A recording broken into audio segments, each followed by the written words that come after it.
Hi, this is Jessica from CorpU, and I'd like to welcome you to today's interactive online panel, How to Rapidly Virtualize Strategic Learning. Before we begin, a few housekeeping items. All attendees are in listen-only mode. Should you have any issues or questions during the broadcast, please type a question into the question box and I will assist you. Today's session is being recorded and will be shared following the webinar.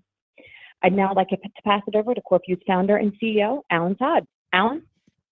All right, thank you, Jessica. Welcome, everybody. We are excited to have a panel. Oh, and Steve's video just came on, so wonderful to see Erica, Steve, Erin. So thank you all for coming, and thank you all for our customers and guests and friends who have joined us today. So I have three key messages for our opening. My first is about safety, empathy, and gratitude. So I think the most important thing we can all do at this point in time is be safe. There's nothing more important than physical and psychological safety. So for everybody, safety. And then of course, empathy.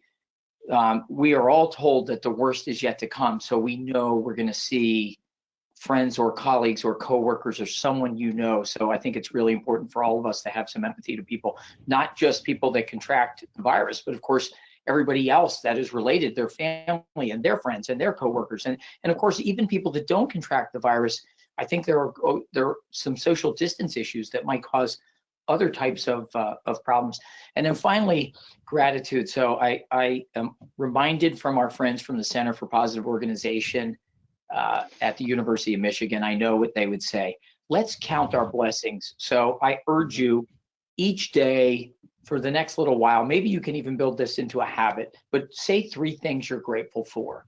So three things. And so I'll start with mine for today, just for everybody, but I'm grateful for my family, wife, kids, brothers, sisters, parents. So I'm grateful for my family. I'm grateful for my wonderful colleagues at CorpU, and I'm grateful for our panelists, our guests, and our customers and partners at CorpU. So that's the whole thing on safety, empathy, and gratitude. So let's see three things you're grateful for each day. Try to make that a habit. My second point for today is the work that you all do is so vitally important. I don't know if you've thought about it this way, but I've thought about the role of the talent leader right now is to focus on building the capability for recovery. Because although we are plunging into a recession driven by a virus, right now, there has never been a better time to think about virtualizing learning and development, strengthening that leadership pipeline or that bench, building capability, transforming or virtualizing things like onboarding programs. Like now is the time for you to take a lead in the recovery, having the company set in position to capitalize on the growth opportunities that are going to come when this passes. And of course, we all know it'll pass. And my third message finally is that we're ready. So at CorpU, we virtualized. We started last weekend. We sent everybody home, told everybody in the company to sequester in place, self-quarantine. We are set up to deliver 24/7 by 365 participant support, which we always have. But we've also got a rapid response team to help customers free of charge. Any advice you need urgent to help virtualize or convert. And finally, we added a new guided learning journey. And so it starts next week, Monday through Friday next week. It's a 3-hour program. Join your true peers, get in this program, and it's how to design guided learning journeys and sprints. So we put it on, we're gonna run it next week, we're gonna run it the following week. It's free of charge. So anybody that wants to learn tips, tricks, techniques, best practices, tools on virtualizing, that'll be a program. Just go to corpu.com and register. Okay, so that's it for the opening. Again, welcome everybody for this important topic. I want to take a quick poll. So audience, let's check in with you. We want you to ask questions. I want to give you a poll. If we can toss this up real quick. I want to get a sense for our panelists, and we'll frame our first conversation around this, is what percentage of your audience, what percentage of your employees, the people that you serve, are working virtually? And there's our poll. So give it a shot and vote. Poll's in progress. We'll give it 15 more seconds, folks, if you will, please. Wow, you're cranking. Thank you, audience. Wonderful. Oh my gosh. Never seen it this high. Thank you. Thank you. Thank you. All right, let's close this poll, and I'm going to turn it over to Erica Wright, our VP HR Global Talent Leader at Agilent. Erica, if you could go first, introduce yourself. You think and tell us a little bit about yourself and Agilent, and any thoughts on our poll. You surprised or what you expected? Yeah, no, I'm not surprised. Agilent probably fits in that 75 and greater percentage of individuals who are virtualized now. My name is Erica Wright. I'm the VP of Global Talent for Agilent Technologies. I'm responsible globally for all talent acquisition and all talent development for the company, from a campus hire all the way up to every executive in the company. So I'm not surprised with the poll. I'm excited about the conversation that we're going to have today. I hope I can share some good learnings, and I hope to hear something I can take back to my own team and leverage. So thank you very much for having me. Beautiful. All right. Thank you so much, Erica. Steve, how about you? Steve Warner with Nestlé, responsible for learning and development in supply chain for Nestlé. And what I would say the three things that I'm grateful for are our family, my wife and kids, who are all home with me right now as we all work and go to school from home. And also thankful for the healthcare workers out there, because they have a, they have something that they're going to be working through that's more than any of us can probably imagine right now. And I also want to thank Erica and Alan, Agilent and CorpU, because it's really your two organizations that got us proactively involved in this approach to learning, which really has us in a better place than we would have found ourselves a year from now. So thank you guys both. Oh, thank you. Wonderful. Wonderful. Thanks, Steve. All right, Erin. All right, Erin Mara. I'm the VP of Talent Management for BJs Wholesale Club. And the interesting thing about that poll, while most of our home office is working virtually, the majority of our team members are helping to serve our members in our clubs right now. This is obviously a really important time for our team members to be available for our members, to help them with any of their shopping needs. And it's amazing the response from our clubs helping those members. It's a crazy time. Many of you have probably been into a BJ's Wholesale Club or another grocery store. It is lines are out the door, making sure we are well stocked and helping our members. So it's an interesting mix where we have most of our home office virtual, and we need to move everything to a virtual learning platform, but we need to serve our team members, which are in clubs helping our members. So it's kind of a unique situation. I'm excited to be here today. Yeah, good. All right. So thank you all so much. I'm so grateful to have our panelists. You guys are all doing some really interesting work. You're doing so many innovative things, creating future workplaces that I think there are a lot of great things to share. And I hope, Erica, that we also get you not only to share, but I hope you have a good key takeaway and you learn something.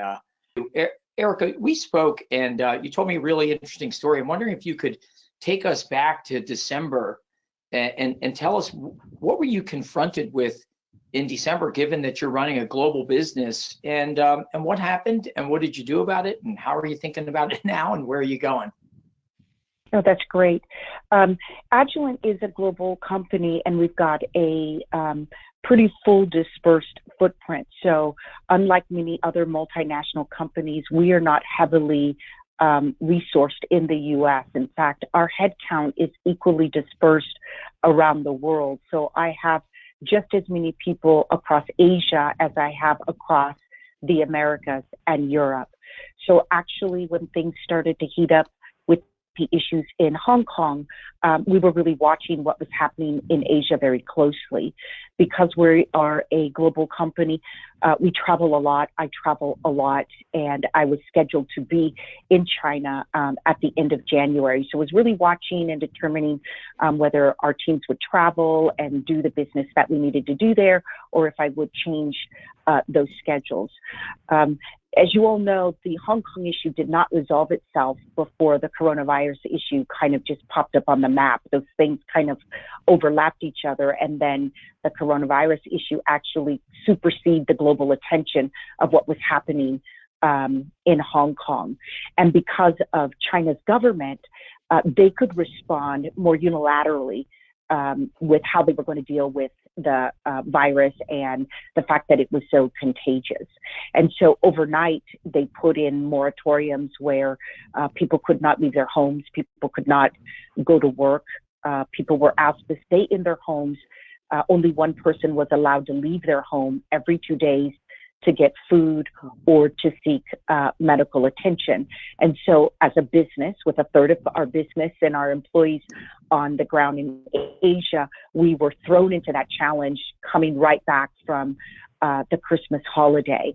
And so we quickly had to go to work with our leadership team on the ground there, really thinking about, one, how we would help our employees, two, how we would make sure that we helped our customers. We are a life science company. We are right in the middle of the fight against cancer. And then we're also right in the middle of the kinds of tests and equipment that are used in testing the presence of viruses, the efficacy of medicines that would actually treat this kind of virus. So it was really important that we would be able to not only help our employees, but actually help in the fight against the coronavirus. And so most of our employees immediately went home. We have always advocated the use of mobile tools. So every employee has their own laptop. So being able to go home and work was not an issue. We also use mobile tools like Jabber. We use WebEx. We use tools like GoToMeeting. We use SharePoint. We use all those kinds of tools, Teams with Microsoft. We already use those kinds of tools because most managers in Agilent manage more than employees in their own region. So I have employees across the globe in my region, and those tools are very necessary for me to be effective and for them to be effective. And so some of the first things that we were challenged with was, how do we continue to serve our customers? We'd already developed tools on how to help demo equipment online and virtually through these kinds of meeting tools. We have a tool that our sales teams use and our service teams use to actually service and gauge what's happening from a diagnostic standpoint of the equipment that we make in a particular lab, even before a technician arrives. And then with my team, we quickly moved from in-house interviewing to all interviewing happening virtually. Every site in Agilent has a telepresence room. We leverage the Cisco systems. And so we oftentimes are interviewing employees through those kind of virtual tools. So I might interview executive candidates in Agilent. I could be on the Santa Clara site using a telepresence room, and that candidate is at home. So we were already accustomed to those sorts of things. We just had to put them in practice. So actually now globally, we are interviewing all candidates via these kinds of tools where webcams are used to interview candidates, even in panel, by the way, interviews. So we're all in different locations. We could actually, one of us could actually be the candidate, and the rest are the interviewing team taking someone through an interview. We also use this for learning, and we also use these kinds of tools for strategy activation. So we leveraged all of these kinds of things in China as China was going through both the containment window, as well as really figuring out how they would build up those hospitals and how they would address those that were sick in their community. We as a company donated the equipment that they were using in their labs to help them with that. And then we made sure that where we had people who were comfortable and who continued to wanted to help customers, we would help them be safe. We shipped masks into the region. Even though they couldn't get enough masks, we were locating them here in the US and in Europe to get masks to our employees there so they could be safe as they were going out into hospitals and into customers' facilities to help those customers fight this virus. So it's been a real challenge for us, but we've been on the trajectory for some time. So once we started to bring citizens back to our other home countries, whether that would be in Europe, in Americas, or other parts of Asia, and we started to see the virus spread, we knew we had tools already available to us. We knew that we would just begin to implement those tools in our own regions to help our employees immediately comply with what health officers are calling for in their region. So I have people in Spain, I have people in Italy, where some of the spread is happening so very fast. But they too, part of my talent acquisition team, were so familiar with what was already happening that I think they were more emotionally prepared, not only to help their families and their neighbors, but they were very prepared to continue to do their jobs from home, and then to help their managers put in a virtual process so that we could continue to hire into critical jobs. And by the way, we not only interview and hire, but we actually onboard virtually as well. We ship equipment to employees' homes. We have IT champions that help them get online and learn how to use our equipment. And we have been doing, even before the coronavirus issue, we do our orientations virtually as well. We were doing them in person on our big sites, but we quickly shifted to virtual because we already have that in place once we were all asked to shelter at home and work from home. So I'm going to stop there, Alan. I could go on and on about how we leverage the learnings in Asia, but what I'm grateful for is that we were taking those learnings and using them as opportunities, not just how we would help Asia get through it, but as they were coming up with best practices, we were constantly looking at how could we leverage this in a go forward fashion, not just for the interim window of time. And I've always believed that every challenge actually presents an opportunity that could radically change how you serve your customers, how you serve your employees, and how you really go to market in your business.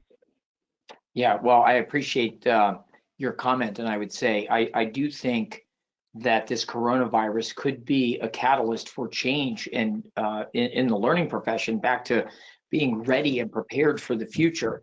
And I think you're doing so many things, Erica, on the cutting edge. So we're going to come back and pick up from where you left off and see where you're going forward. But we're gonna move now over to Steve. So thank you for those comments, Steve. The comments that you had some really interesting ideas about helping people to use this crisis as a catalyst for change, to essentially take the lemons that you've been dealt and turn that into lemonade, is maybe how I would think about one of the emails that I saw you send to a bunch of people in your company. So can you talk a little bit about your point of view right now in terms of maintaining continuity and maybe using this as an opportunity to upskill, as an opportunity to get better, as an opportunity to connect people? Yeah, I don't know if you can still hear me because my video just dropped off. Can you still hear me? Yep, we can hear you crystal clear. Okay, great. So where I'd start with is something we shared with our group this morning, which was around, leading during times of uncertainty. And this is from Covey. And it's really keep your thoughts and discussions in your sphere of influence and avoid discussing things that are out of your control, because there's so much out there right now. You can only take so much. Focus on what you can control and what's in your sphere of influence, and help out those around you, family and coworkers and neighbors from that standpoint. Stay connected. Communication's never been more important than I think it is now, and this is a great example of we've created a community that, Alan, you thought up of 36 hours ago. So stay connected and use the video if you got the bandwidth, because we're all trying to do it right now. Do it. It's really encouraging that team spirit. One of the ideas was have a virtual coffee break. Schedule a time where you all get together and have your coffee, because human beings need interaction. Even us introverts need some level of interaction with other human beings. And fourth one out of 5 was remember to stop and take a breath and live in the now, and limit the news to like 15 minutes a day or maybe twice a day, just to know what's going on. We don't want to go into a cave, but at the same time, you can only absorb so much. and only so much changes. It's not a football game. We don't need play-by-play of everything that's happening right now. And the last point, and Erica, you did a great job of talking about this, is look for innovation. When things are upside down, you have a completely different perspective on things. And so that's what we're looking to do. So back to Alan, you mentioned a note that I sent to our leadership. We had just kicked off week 1 of a 5-week sprint on supply chain end-to-end excellence, and developing that mindset. And we're trying to mobilize 1,000 people across the U.S. to have really one mindset and really understand our complete end-to-end supply chain. Well, candidly, this cohort that just kicked off Monday has a bit of a new mission. It's, learn that and network, which was the original plan. And it's also, and at the same time, let's solve some real problems. Let's understand what are some of the challenges out in the field or in our factories in terms of production. Because Erica, again, thank you for all the work your company has done in the forefront of this. And our company, we need to feed the world. We're the world's largest food company. We have to continue to produce and distribute food. And there's 300,000 people in our organization, and there's 250,000 suppliers upstream from us that we need to continue to produce so that we can produce, and then we got to distribute it throughout not only the US, but throughout the world. And so similarly, our organization had taken many of the same steps and started limited international travel, then domestic travel. And we are now work from home with the exception of our factory and our distribution center employees, because Erin, like yourself, we got to stock this, we got to keep you in supply so you can keep feeding your customers, because that's our role. And that's one of the things that we also said was, hey, this 5-week sprint is now about how do we feed the world? We have a responsibility that goes beyond the fact that we're a for-profit organization. We need to keep things moving forward. And I think that was another key thing, is we can get all caught up and, the kids are underfoot and this is a really strange, anxious time for everybody.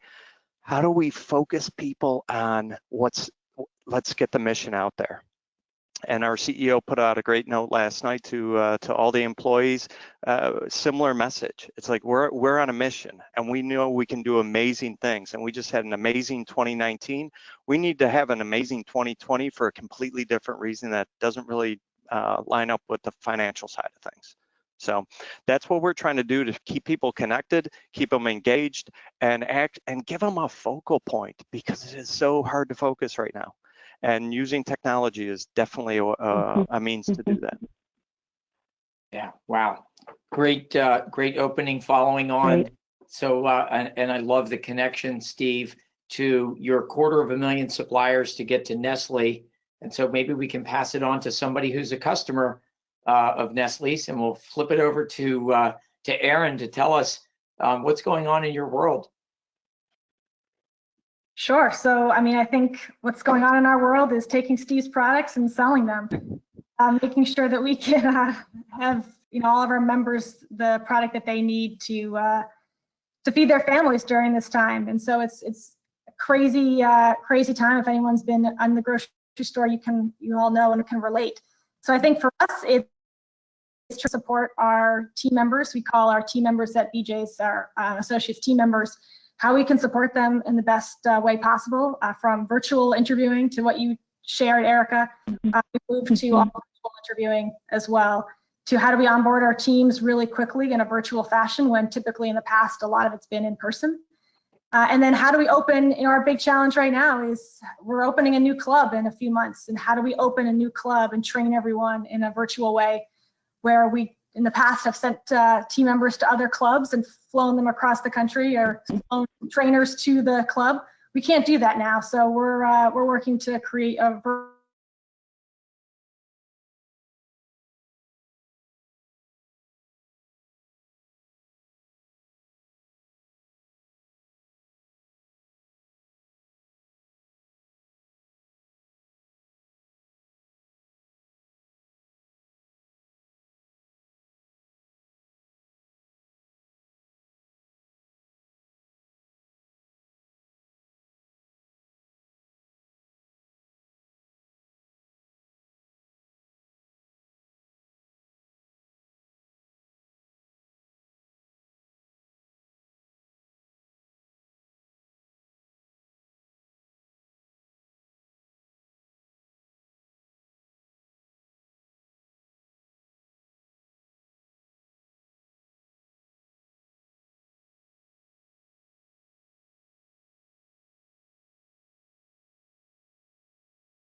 content, learning activities, but it was just too high. So we canceled the conference, but we need to then take the information and make sure that we still share the information. But I think to what you shared, Alan, we prepared for this in a virtual way 6 months ago when we got all of our general managers access to CorpU. And the first sprint that we kicked off was practicing positive leadership with Kim Cameron as the instructor, and really helped to generate that groundswell of how to really learn in the CorpU environment and how to create the cohorts and really generate that dialogue. And we did a lot of great work through that, and it continued, and we applied a lot of the concepts that we learned in the club atmosphere. And we continued that through November and December, and then we launched our first engagement survey, and then we kicked off engaging and empowering your people, another Kim Cameron sprint, and really took that to the next level. And then how do we continue that dialogue and continue to prepare our general managers and regional directors for our leadership conference? And so the goal was that at the leadership conference, it would be more applying what they learned versus actually learning new information. And so they prepared for the past 6 months for this conference. So the great thing is that they know how to leverage and to participate in the sprints. They've generated amazing discussion and dialogue among their peers. And now we're just going to springboard and continue on that journey. And we're taking our conference and really, I wouldn't say we're taking the conference and we're not just putting it into the platform. We're really changing how we share the information. And we're taking pieces of that and continuing to tell the story and engage with our general managers on that journey. So we're going to create 7 sprints kind of over the next 4 to 6 months and continue that dialogue. So the great news was we had this journey, we started it, the momentum was there. And we had a little hiccup, but I actually think it's going to work out really well because we're just going to continue on that same journey through CorpU and continue that dialogue. That help? Yeah. No, that was perfect. So maybe Erica or Steve, I'll turn it to either of you, and Erica, I'll give you the first chance. Just any thoughts about creating that psychological safety or building? There's a term, so we think about creating, the leader's job is to create the conditions and shape the environment for conversation to occur. And it's really hard to do. All 3 of your organizations have really nailed this. And it's what most people believe can't be done online. They say, oh yeah, this isn't online. This is the stuff that has to be done face to face. And Erin, you built that topsoil of trust. Erica, you guys have done it over and over again. I'm wondering, and Steve, I'd love to hear how you guys kicked off and engaged senior leaders, C-level, C-suite leaders. Erica, any thoughts on creating that environment of safety to get people to feel confident enough, dare enough to speak with honesty, open candor, etc.? Yeah, it's critically important that we create that safe space. Otherwise, we miss the opportunity to really drive alignment with our leaders. We are meeting weekly with our managers globally around the world, and the CEO is speaking to them for 40 minutes every week. We are also sending out a video, and I think it's a 1-minute video from the CEO to all employees globally, him reinforcing his priorities, and his priorities are 1, their safety and the safety of their families, 2, appreciating the fact that people are concerned about compensation, and he's acknowledging that and what we're doing to address that, and then 3, when and where we can, servicing our customers. I hope you can still hear me. I lost access online, but I'm on my phone, so I hope you can still hear me. We've got perfect audio. Great, Eric, wonderful. Thank you. Wonderful trick that I learned: do one on the laptop, the other on the phone, in case you lose your connection. That's a true pro. But we're doing that to create that safe space. The other thing that we do that's very deliberate, when we meet with managers, and even before all of this, we meet with our managers globally. Every level, they're all invited to a meeting with the CEO and his staff, and we actually tee up very difficult questions to them, even if no one asks them, to teach our leaders that it's okay to ask the hard questions, and you're not going to be penalized for asking them.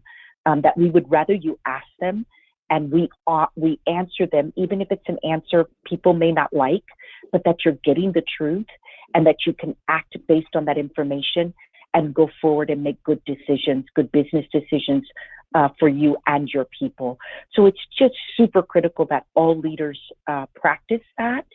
And during these times, that you go the extra mile in communicating with employees and leaders, not over communicating. So there is a sweet spot that you need to stay in, but that you're being clear, you're reinforcing the priorities, and you're reinforcing their importance to your organization, because we all know without them, where would we be, right? They are the most valuable resource that all of our companies have. Yeah, Eric, I really appreciate your comments on having senior leaders involved, and also another really important point. And I know that a bunch of Agilent folks were fans of this book. I can't remember how many years ago, but it's called Disciplined Collaboration. And it basically essentially says that there's a way to collaborate, but not get to groupthink or not to over communicate. And you called it the sweet spot. So appreciate those comments about finding that sweet spot of collaboration and communication, and how senior leaders have to role model that behavior. So with that said, Steve, you guys did a fantastic job kicking off and engaging leaders as teachers and bringing leaders in and creating that safe environment. Do you want to talk about, I'd love to hear, how did you pull that off, right? So we know that we ask leaders, but yours bought in. Was it easy? Was it hard? Did they lean in immediately? What did you learn? Sort of key takeaways now that you're sort of semi through, going through this for a while now?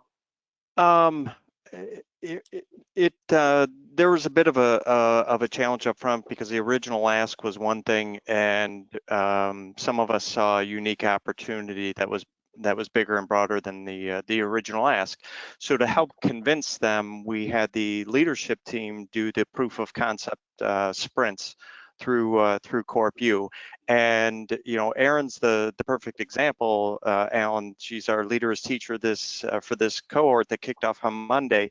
She was on the leadership team and was a opponent of the approach when I first brought it up. And within 3 or 4 weeks, she was like, "This is brilliant. This is what we need to do." And now she's one of the most outspoken advocates of what we're doing. We're also lucky that a number of things happened at the same time.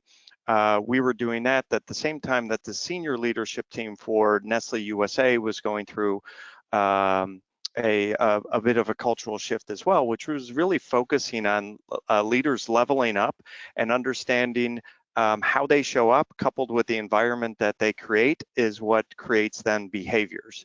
And so if we weren't happy with the behaviors we were seeing, or we really needed to step up our game, then we needed to first look at ourselves as leaders, and we needed to look at the environments that we were creating around ourselves. And so one of the things we started to do was create a sense of leaders need to show that they're vulnerable, that they're human. And for about almost 2 years now, we've been doing something called bite-sized learnings, which is we use telepresence and Skype together to have a leader talk about a subject, about their biggest failures or their biggest challenges, and being very real in those discussions, and digging deep. And it's an open forum where people ask questions either in the room, on the phone, and we record those and make those available to every employee, whether a people leader or not, candidly, on our SharePoint. We've also started to use Workplace and the videos on Workplace to do 1 minute with the leader. And they had been more about focusing on the business or the challenge at hand in the different functions. Now it's broadening out a little bit. It's that, and how do we care for one another? How do we make sure we stay safe? And that's from the global CEO on down. Right. We're getting similar messages that Eric had mentioned from our CEO as well. And it's again, better to be lucky than good. We had put a number of these things in place over the last 18 months, not knowing who could have that this was going to be our reality today. And we're going to leverage it as best we can. And I think we're going to come out the other side doing things differently than we did before, even when things, quote unquote, go back to normal. The one other thing I wanted to mention before I forget was I thought it was very interesting that all three of our organizations had one thing in common. We're not stopping anything. We're pivoting, we're adjusting, we're adapting, but we are not stopping anything. And I think that is a key message. We all need to pull together and continue to move forward. So well done, guys. Thank you. Yeah, well, thank you. And Steve, I think, it's interesting. You talked about, you used a couple things, caring as a value. And I think if we were having a conversation 10 or 15 years ago, you would never see like caring. That would be considered too soft. I still think there are people out there to this day that believe, oh, you can't demonstrate that over video. And here you're doing it. You're using video. You're putting them in Workplace. You're putting them in SharePoint. You're doing it this way in a virtual meeting. We're doing it in sprints every day, caring. But the other one is, I saw a quote from Howard Schultz, the former CEO of Starbucks, that he said the greatest leadership skill that is in shortest supply is vulnerability, and he believes that is the ultimate leadership skill, because it's not this tough person leader hierarchy anymore. It's now about caring and being vulnerable and displaying that to other people. So Erica, do you have a comment on any of this before I get into new questions? Just a reaction to what's been said so far, and then I'll go to you, Erin. Same question. Yeah, I think the one thing that I've been saying to my team as we are all facing this issue, I've been on a trajectory of really trying to influence the company about digital transformation. And I've brought in some of the heavy thinkers to really shape that influence. And I've really pushed hard on my own team to really be very proactive and adventurous in creating learning paths and digital learning paths. And my team will sometimes struggle and say, gee, we're going to create a lot of stuff and people really aren't going to consume it. They don't really see the importance yet. And I would say to them, the opportunity will come. Just build it. It's going to come. And guess what? We've all been wondering, what is this whole future of work? We're here. We're here. Yeah. Well said. Very well said. Erin, thoughts? Yeah, sure. The only thing I'll just add is it's interesting just to listen to everyone. So I joined BJ's about 15 months ago. A year before that, I was with Staples. And when I was at Staples, my team was primarily virtual. We had about 100 employees, and we were all virtual. And so this was my life, right? We did team meetings virtually. I did a white elephant party virtually. We did, virtual bingo, virtual coffee talks. And we did so much. And it's interesting, just personally reflecting, for the past 15 months, I moved from being a virtual leader to fully going into the office every single day. And this week has been this is the third day working from home, and I need to shift again. And I think just listening to the two of you, it's a muscle that you build of ways to continue to lead virtually. And it was so natural to me 2 years ago to do that. And now I find myself, I'm not doing what I did 2 years ago. I wasn't showing my face on video. I wasn't communicating to my team now as active and proactively as I should. I am not setting up those virtual coffee talks that I need to do. I need to have virtual lunches. I need to do all of those things because in order to connect with my team and my peers, you need to do that virtually and you need to be vulnerable.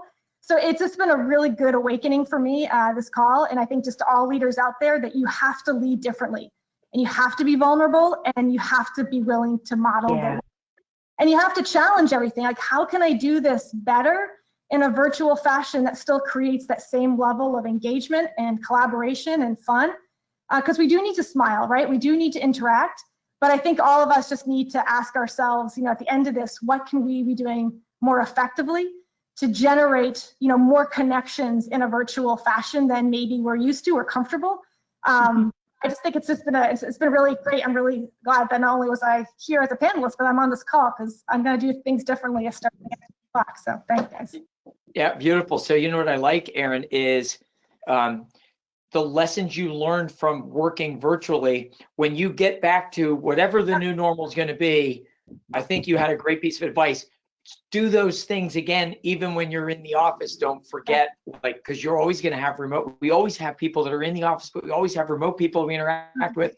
And what you're demonstrating is a whole new awareness about inclusivity and belongingness. So one of the most important things we can do in terms of creating an environment of belongingness, if we want to be a learning organization, people have to feel safe enough to dare. They have to feel like they belong to something bigger than themselves. Yes. All right, if I could switch, folks, if you have any questions, pop them into the question box right now. I'm going to jump and take this first one, and I don't know who's going to take it.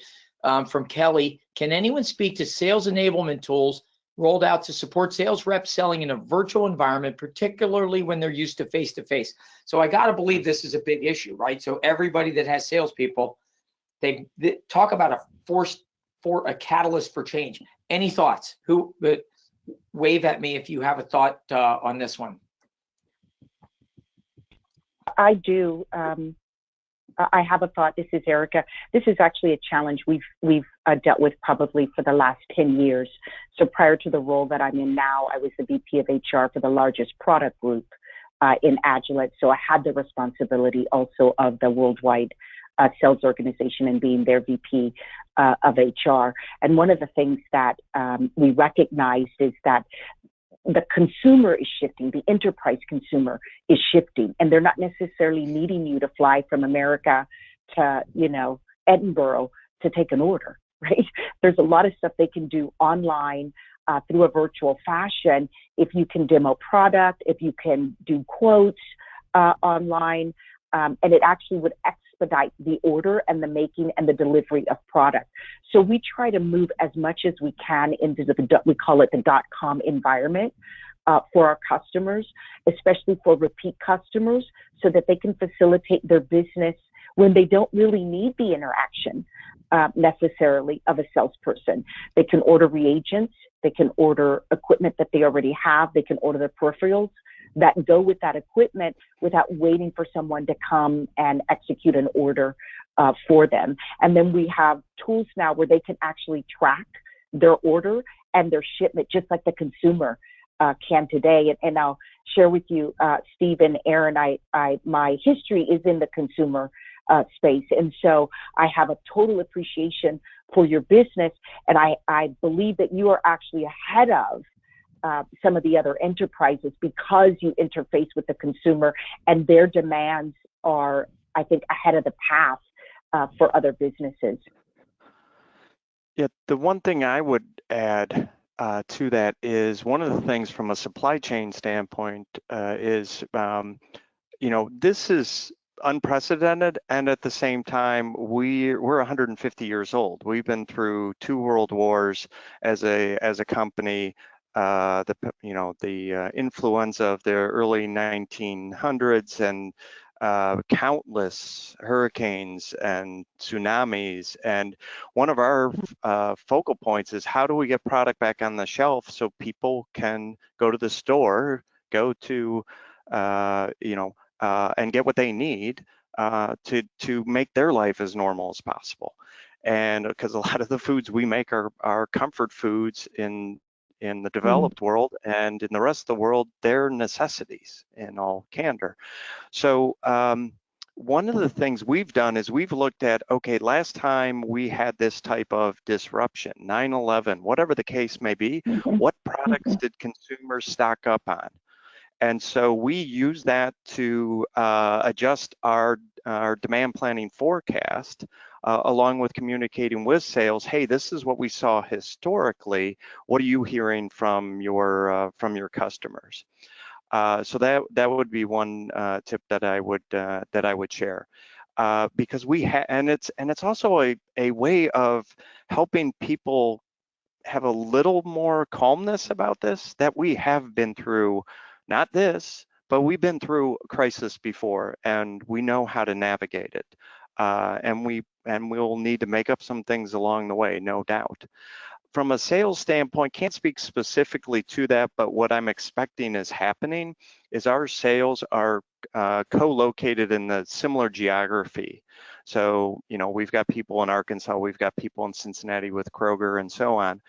And so what we're likely to do, if we want to show them a new product, we're going to send it to them, and we're going to schedule a Skype or a webinar or whatever the case may be. We're going to tell them how to cook the product. Hopefully they can follow the directions, and we'll have them cut the product, eat the product, and give us real-time feedback. To your point, we don't need to jump on a plane to do that. Yeah, and I think we can. You can also think about how do you measure. So as we move to virtualize things. The LinkedIn did their 2020 sort of global L&D study, and the #1 issue facing learning leaders in the world, #1 by a pretty decent margin, was learning measurement, and they called this the year of learning measurement. And right up there was learning engagement. So, so we have a question from Luciana. What are the trends of virtual learning that are incorporating in your strategies for the future?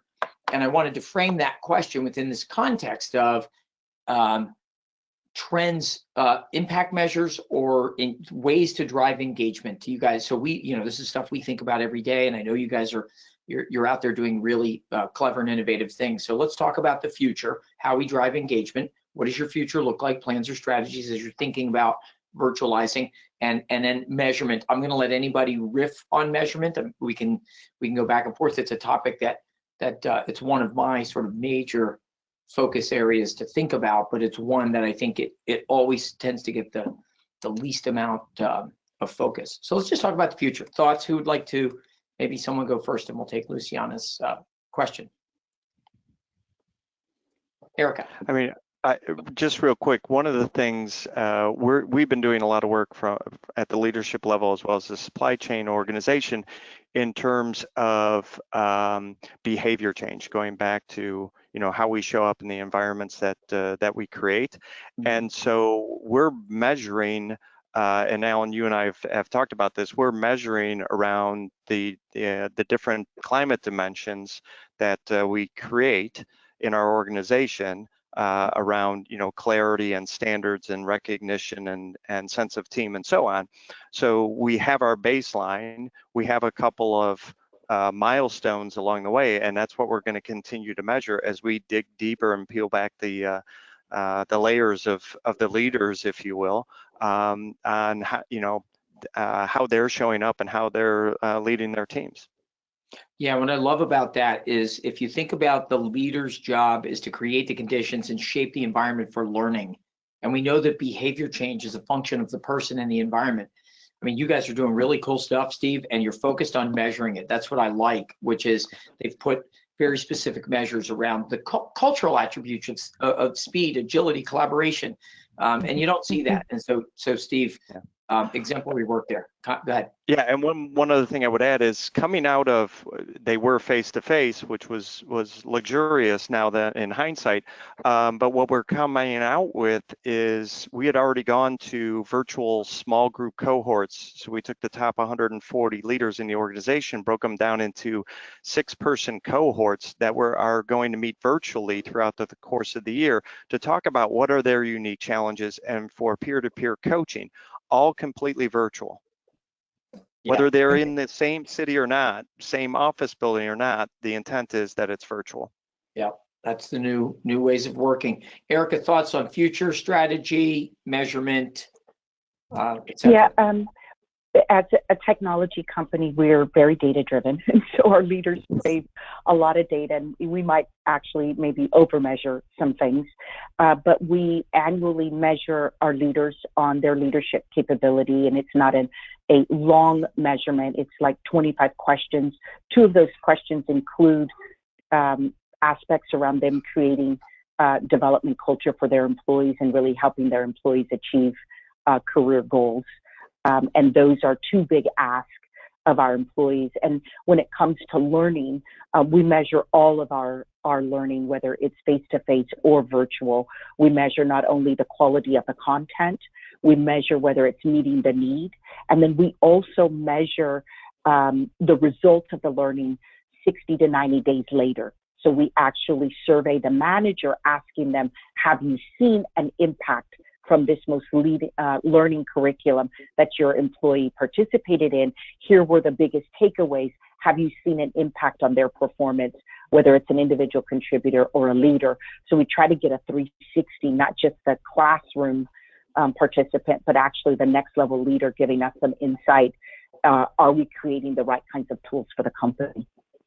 Yeah, beautiful. That's so important. I think so many people, when you read the LinkedIn report, and I see this all in almost every report in measurement as it relates to learning, people rely on a self-reported study like a Net Promoter Score or a level 1 evaluation. Mm-hmm. And it's interesting. And you might even say it's necessary, but it's necessary but insufficient to measure impact. It's good, but it's not great. Mm-hmm. There's self-reporter bias, and I'm not against mm-hmm. a level 1. So for that reason, but what you're doing, Erica, is you take that to the next level, and you're actually getting a multi-rater assessment, someone else that has a disinterested point of view that says, yeah, that person has changed behavior, improved performance, or doing something that's making an impact on the business, other than the person themselves. So thank you for that. Okay, over to you, Erin. Thoughts on future, the way you're thinking, strategy, and then any comments on measurement, since that's a thread. We can't hear you. We lost your audio. Sorry, can you guys hear? I said I would also what Erica and Steve shared. Measurement's a huge focus for us. A couple things I would just add is you need to think about leading indicators and lagging indicators, and what the output that you want to generate, and then what are some leading indicators that could actually predict the output. And one big thing for us that my team knows that I'm passionate about is just measuring the confidence that someone has, especially as a new hire, in their ability to apply the learning to their job, and to measure that confidence until they feel that they're confident to do their job. And the goal obviously is to see the confidence increase, but when you see the confidence not increase, that's a question that you need to raise, and then figure out what you can do to change and alter the path to help them gain that confidence. A couple things that I would just share on the strategy / the measurement piece is mobile learning, is the future, and we're moving into a mobile workforce and mobile learning. And just some things just to think about in terms of, when you strongly agree with something, when you look at a typical measurement scale, it doesn't really mean much. And I think we to really think about it from a personal standpoint. If we're really truly serious about measurement, we also need to take a look and figure out how these scales are representative of our population. And we've been really trying and practice, testing new things of new scales. Nailed it, like yes, that feels right, versus strongly agree, versus that's okay. How can we really engage our workforce in a language that they understand, in a language that means something to them? So we've been really working a lot on testing new ways to measure our training in a way that just makes more sense to our population. Yep, very good. Okay, we thank you very much for that. That was a great conversation about measurement. I love it, and I think it's so important for our profession. It's so important to take advantage of that if we think about this as a catalyst for change and being prepared and getting the organization ready for recovery and thinking about that new role. Measurement is crucial, because how do we know if we're ready for recovery? How do we know if we've upskilled or upgraded or built capability? So we're going to go with our final question here. I'm looking I'm looking at my time, and I'd love to hang on. 1:57. We got 3 minutes, so here we go. And maybe each of you comment for like a minute, and then I got to make one more plug for that guided learning journey for next week. It's free. Just go on and sign up for that. It's on our website at corpu.com. Okay, from Lisa. How do you get training to those leaders who spend little time in front of a computer and most of their time on the floor?